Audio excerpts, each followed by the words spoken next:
Adams. Here. Bartlett. Cook. Here. Hopkins. Here. Flanagan. Here. O'Neill. Here. Scott. Here. Waffle. Here. Wormowski. Williams. Here. Mayor Izzard. Here. City Attorney Beard. Here. We'll lead off with city attorney's report. Well, thank you. First item is discuss amendment to McMurray College bond agreement. If you recall, back in 2017, the city acted as a conduit financer for McMurray College for some bonds in the amount of $6 million. These are not debts of the city, but rather the type of bond that it is, it has to go through the city issues the bonds, McMurray pays for the bonds.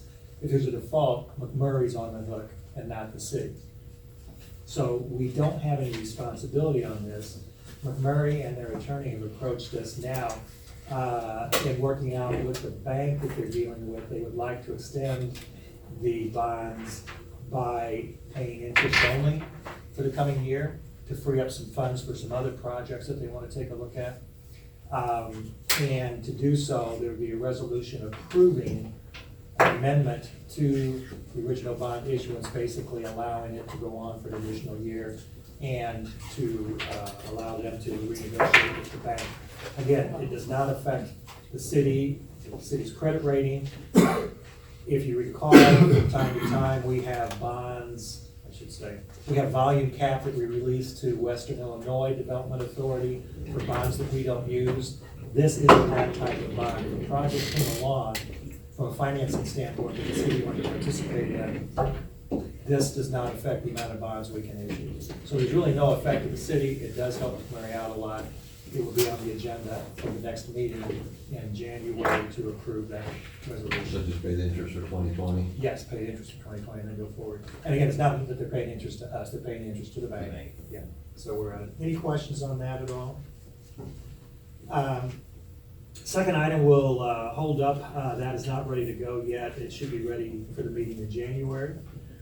Third item, discuss renewal of agreement for provisions of administrative adjudication services. This is the fine work that Amy Jackson, the Randall Camp office does as basically municipal court judge. And we are very lucky, I think, to have her in place to do that work. She's asking for a renewal of the agreement. There is an increase in the price. Find it here. That the price really hadn't gone up since she was hired at about $175 an hour, and then she works basically 4 hours a month or so. Let me see if I can grab that ordinance and be a little bit more specific with what I'm telling you.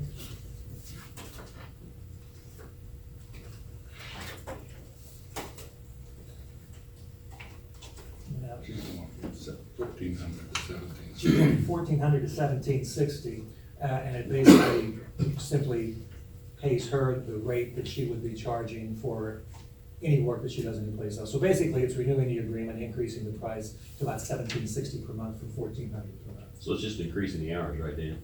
Just increasing the hourly rate. Hourly rate. Yeah, Okay. yes, that's correct. She's basically been putting in more hours than what she's getting paid for. Okay. If you have not had the opportunity to witness municipal court, it runs very smoothly. I think it was a very good move the city made when they decided to go that direction. As I say, I think we're very lucky to have Amy available to do that work. So I would strongly encourage the council to approve that agreement. And that's on the agenda tonight. That's all I have. Very good. Committee reports tonight, planning and public works, Alderman Scott. First item we have is discuss rezoning property at 610 North Prairie Street. And that was for converting into a duplex. Yes, it's the old white cottage. White cottage. Kitchen. Turner Insurance. Yeah, it used to be Turner Insurance years ago, anybody that goes back quite that far. And the only issue there, would like to have you consider the emergency clause to approve that, only because we won't be meeting again until January, and it would have to be another month before Mark Stout, who's the owner, can proceed with what he's doing. So we'd like to Is he proceed. doing total demolition there, getting rid of that and No, No. just redoing just redoing? Turn it into two. It's presently zoned Yeah, as a building won't business. go with it. Okay. Presently zoned as a business zoning, and in order to have any kind of residential there, it has to be rezoned, so he's just asking it to be rezoned for a duplex.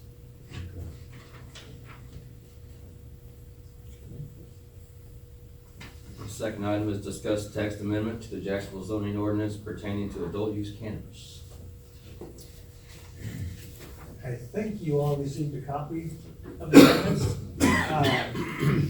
Plans Commission recommended passage of this ordinance at their last meeting. If you recall, at an earlier meeting, they had recommended you consider changing or allowing the adult use cannabis. The concerns they had at that time, that none of the cannabis facilities were located in a residential neighborhood. And they also had concern, which is incorporated in the ordinance, that any cannabis facility, regardless of what zoning classification it's in, has to come before the Plans Commission and the City Council for a special use permit before it's allowed to take off.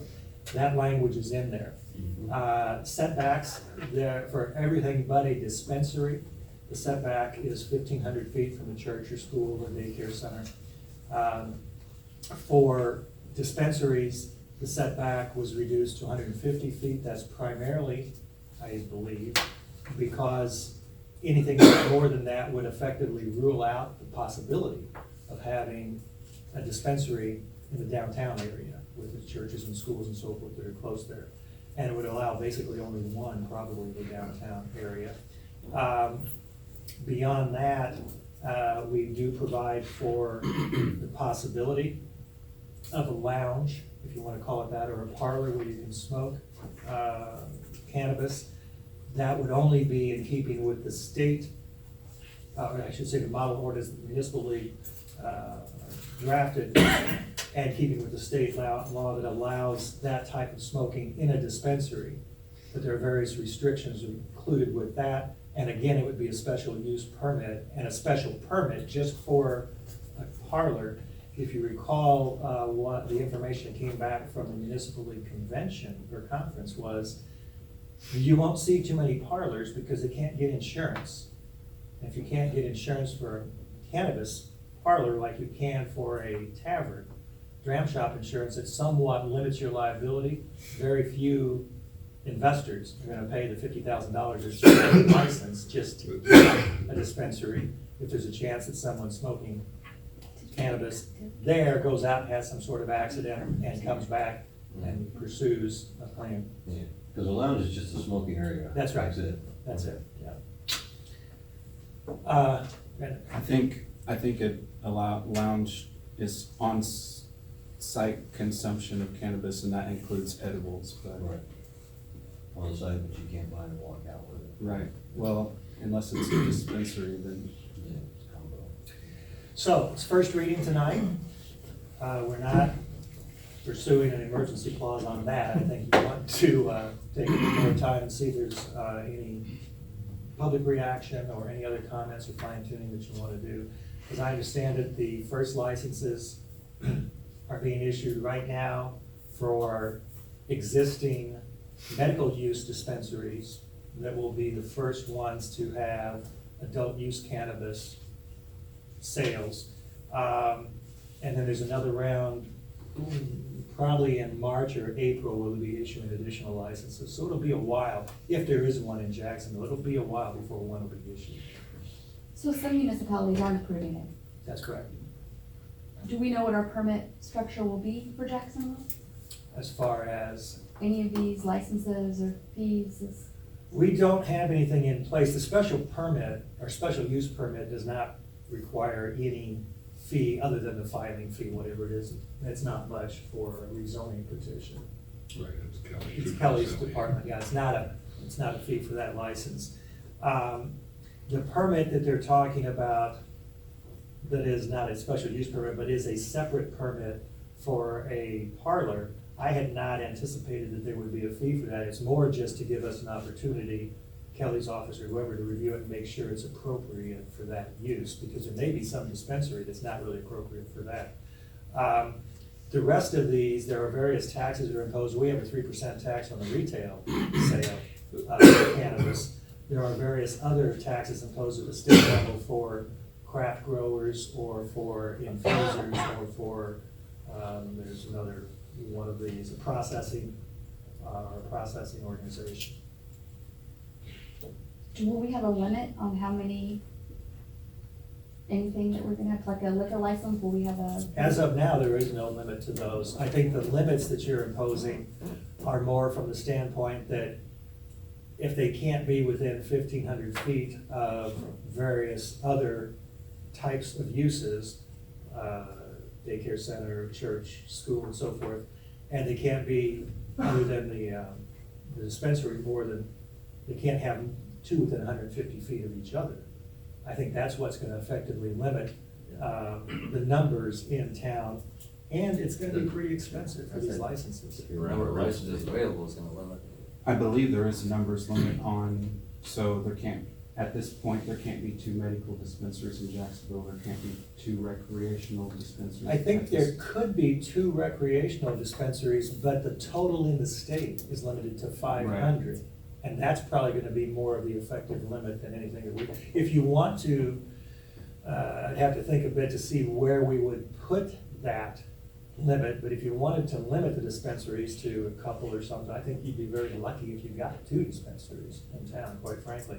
But if you would want to consider that, that's something we can always add to the ordinance, once we see what the interest is in obtaining I was licenses. gonna say, have we received any interest, of anyone to come in? Nothing official through the city that I know of. We've heard rumors that 1 or 2 individuals may be interested in it, and not necessarily downtown either. I know South Jacksonville has,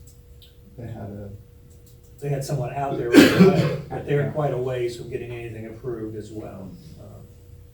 I mean, we're just setting kind of the boundaries right now. We still, like you said, it has to come back for a special use permit, we can still deny. In essence, the 2 steps that you are taking, the first step in imposing the tax and the second step in creating a zoning structure that would allow it, is basically saying, if there's any interest shown, we'll take a look at it and see. Okay. If you didn't take the tax step, and then you decided to have a dispensary, you would be delayed in receiving any tax from the sales.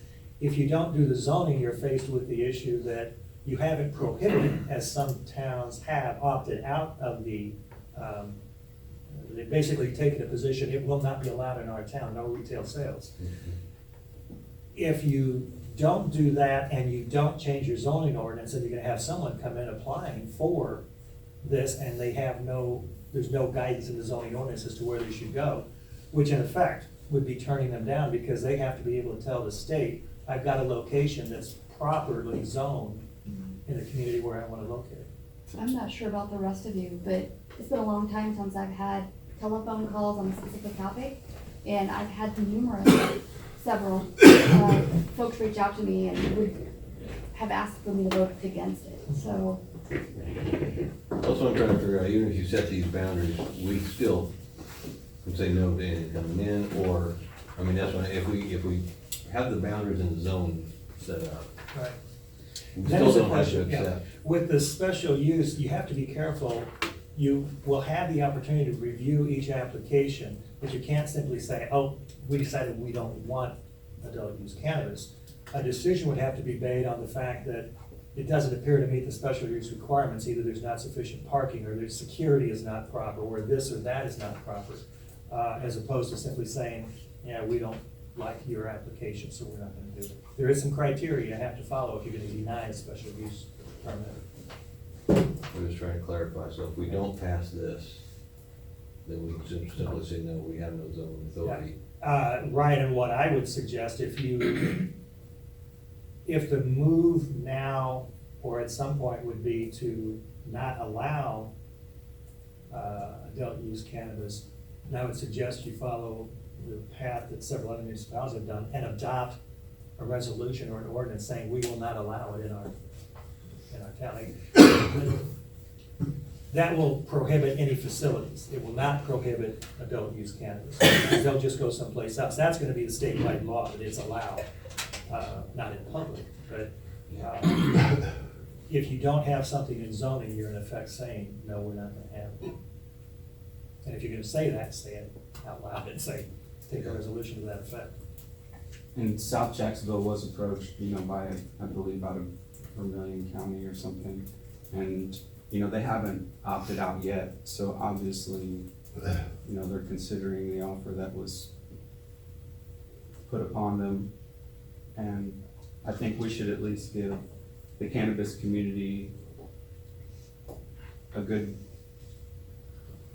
look at what a responsible community does for the cannabis structure. I think we've done a good job at laying out a lot of the model IML ordinances, as well as being inclusive in signage and other things that were requested by the council. And the next time that we all meet, every single one of us can recreationally use cannabis, so. Any other questions? It'll be first reading tonight. And if I could go back for a second, Steve, one item right before this, we have a rezoning petition for 610 North Prairie Street, which is the old White Hen, White House. White Cottage, whatever. That vending, the food catering. They're petitioning for rezoning with the emergency clause because we don't meet again in December, and rather than wait a full month before they get started, they're converting that into residential rather than business, and it's a duplex, so that's the reason for the emergency clause.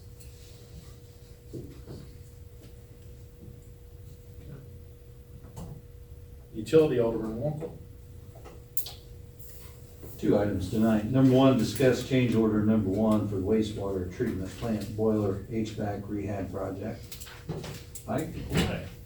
We are recommending this change order for the Jacksonville wastewater treatment plant HVAC rehabilitation project.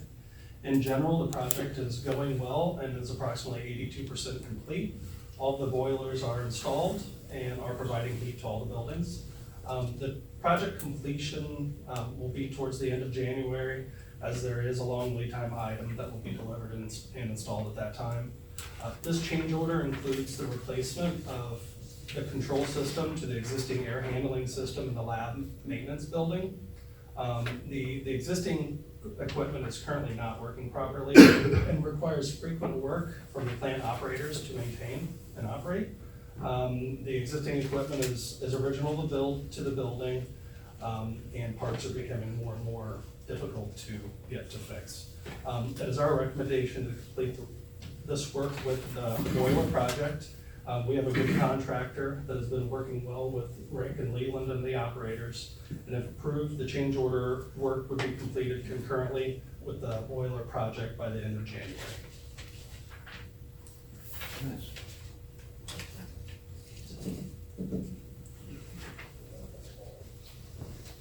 Number two, discuss quote for bar screen break repair at the wastewater treatment plant.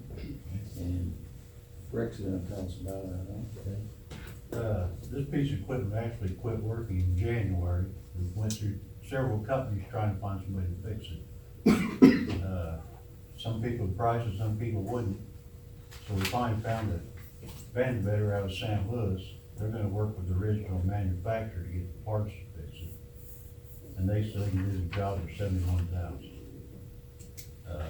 The other company wanted $4,200, just send a man over to tell us something was wrong. I didn't figure I wanted to bite on that. So, when it takes so long, I've been shopping for prices and trying to get a better price. I think we finally got some good price on this. This rake out keeps all the debris and stuff out of the sewer system at the plug, not plugging up the water sewer plant. So we need to get this thing fixed. The guys have been cleaning it out by hand most of the year. That's not a real good idea, but it has to be done. Now, is this part that old that we can't find people to work on or find parts for it? It's kind of special equipment. Most people don't work on this stuff. It's 40 foot tall.